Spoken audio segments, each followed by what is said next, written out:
Hi மக்களே வணக்கம். வாங்க டீ குடிக்க போலாம். சூடா சிப்ஸ் ரெடி ஆகிக்கிட்டு இருக்கு. போம்போது வாங்கிட்டு போயிரலாம் சரியா? இது ஆப்போசிட்ல இருக்க கடைக்கு தான் டீ குடிக்க போணும். இங்க தான் டீ கடை, ஸ்நாக்ஸ் எல்லாமே இருக்குது. உங்களுக்கு என்ன ஸ்நாக்ஸ் வேணாலும் வாங்கிக்கலாம். வாங்க நம்ம வீட்டுக்கு டீயும் குடிச்சிட்டு போம்போது பண்டம் வாங்கிட்டு போகலாம் பிள்ளைங்களுக்கு சரியா? வீட்டுக்காரங்க தான் வாங்கிட்டு வராங்க. இது எந்த இன்னைக்கு சேல்ஸ் பண்ணக்கூடிய ஆட்கள் இல்ல போலுக்கு. மொளகா பஜ்ஜி வைக்கிறாங்க. நம்ம தான் போய் வாங்கிட்டு வர வேண்டியிருக்கு. இல்லன்னா கொண்டு வந்து டேபிள்லே தந்துருவாங்க.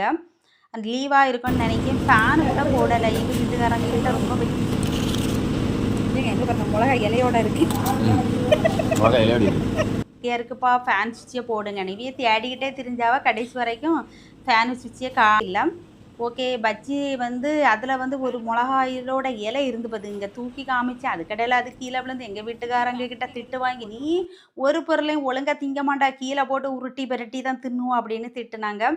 ஓகே இவங்களும் ஃபேன் சுவிட்ச் எங்கெல்லாமோ போய் தேடி பார்த்தாவ கிடைக்கல அப்படின்னு சொல்லிட்டு ஃபேனு போடலை. ரொம்ப வெக்கையாக இருந்து தொடச்சி வேர்வே இருந்தேன். அப்புறம் சூடாக டீயும் வாங்கிட்டு வந்தாங்க. நான் டீ வாங்கி கேட்டதுக்கு வாங்கிட்டு வந்திருக்காங்க காப்பி. குடிக்கும்போது தான் தெரியுது காப்பின்னு. அப்புறம் கேட்குறேன் ஏன் காப்பின்னு.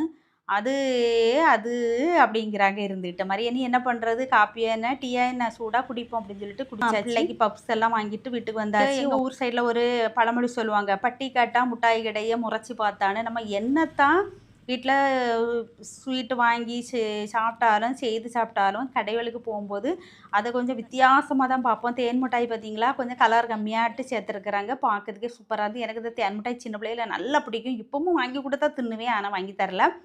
கேட்கல. இனி ஒரு வயசுக்கு பிறகு ரொம்ப சுகரெல்லாம் எடுக்கப்படாது. பண்டத்தெல்லாம் பார்த்து நோய் வந்தனா உள்ளதையும் திங்க முடியாது அப்படின்னு சொல்லிட்டு